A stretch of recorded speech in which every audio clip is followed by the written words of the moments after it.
Karen called cops on my cabin. I own the entire valley and she's trespassing. Jack's boots sank into the damp earth as he stood on the porch of his cabin, the only home he'd known for 20 years. The valley, his valley, stretched out before him, a tapestry of wildflowers and whispering pines that his grandfather had left him. He'd fought to keep this land, paid its taxes with sweat and sacrifice, and built a life here. The deed, creased and yellowed, was proof of his claim, tucked safely in the drawer inside. But today that piece was shattered.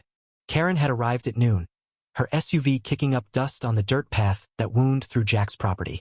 She was new to the area, a city transplant with a sharp tongue and a sense of entitlement that seemed to radiate from her perfectly pressed blouse.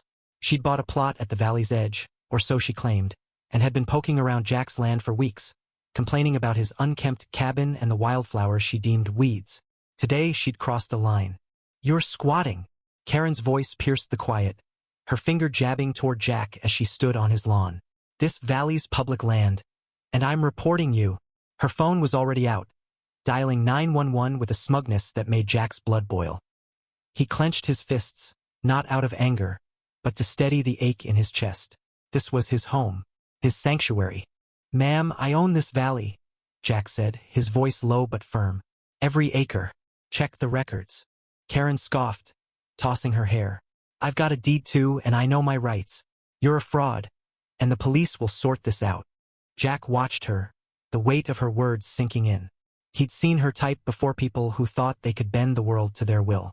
But this was different. This was personal. He stepped inside, retrieved the deed, and held it out as proof. Karen barely glanced at it, her eyes narrowing as she muttered into her phone about suspicious activity. The police arrived an hour later, a young officer named Daniels stepping out of his cruiser with a weary expression. Jack knew him from town, a decent man, fair but overworked. Daniels listened as Karen launched into her tirade, accusing Jack of trespassing, of fraud, of ruining the aesthetic of her new property. Jack stood silent, the deed in his hand, waiting for reason to prevail. "Sir, can I see your documentation?" Daniels asked, his tone neutral but his eyes apologetic. Jack handed over the deed, and Daniels studied it, his brow furrowing. Karen's voice grew louder, demanding immediate action, but Daniels held up a hand. "Ma'am, this deed checks out. Jack owns this land. All of it, including where your car's parked." Karen's face flushed crimson. "That's impossible. I bought my plot from a legitimate seller." Jack's heart sank. He knew the valley's history scammers had been selling fake deeds to city folk for years, preying on their dreams of rustic retreats.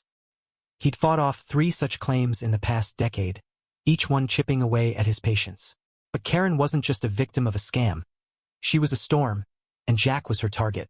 As Daniels explained the situation, a new figure emerged from the trees, an old man, stooped and weathered, carrying a tattered satchel. It was Amos, a hermit who'd lived in the valley's shadows for decades, known only to Jack. His sudden appearance startled everyone, his eyes sharp despite his frail frame. "Jack ain't lying," Amos rasped, pulling a faded map from his satchel. "This valley's been his family's since '42. I saw his granddad sign the papers." He pointed a gnarled finger at Karen. "You got swindled, lady. Ain't no plot here for you." The twist hit Karen like a slap. Her confidence crumbled, replaced by a flicker of doubt. Amos's map, hand-drawn but precise, matched Jack's deed perfectly. Daniels nodded, his decision clear. "Ma'am, you're trespassing. You'll need to leave." Karen's eyes welled with tears, but they weren't tears of remorse. They were fury, humiliation, and something deeper, shame. She stormed back to her SUV, slamming the door, but not before spitting out, "This isn't over." Jack watched her drive away, the dust settling like the end of a storm. But the victory felt hollow. He defended his home, but at what cost? Karen wasn't just a caricature of entitlement. She was a person, caught in a scam, lashing out in her pain. And Amos, the unexpected ally, had vanished back into the trees, leaving Jack to wonder why he'd chosen now to speak. That night, Jack sat on his porch, the valley quiet but heavy with memory. He thought of his grandfather, who'd taught him to love this land, and of Karen, who'd lost something today, not just a claim, but her pride. He wondered if she'd learn from it or if she'd double down, seeking revenge. The deed in his hand felt like both a shield and a burden.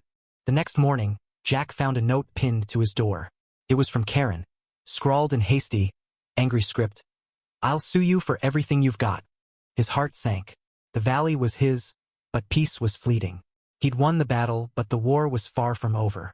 The twist of Amos's intervention had saved the day, but it also revealed the valley's deeper truth. It wasn't just land. It was a magnet for dreams, disputes, and desperation. Jack looked out at the wildflowers, their beauty now bittersweet. He'd fought for his home, but the cost was a lingering question. Could he ever truly rest here again? What do you think? Where does justice lie in this clash of rights, dreams, and misunderstandings?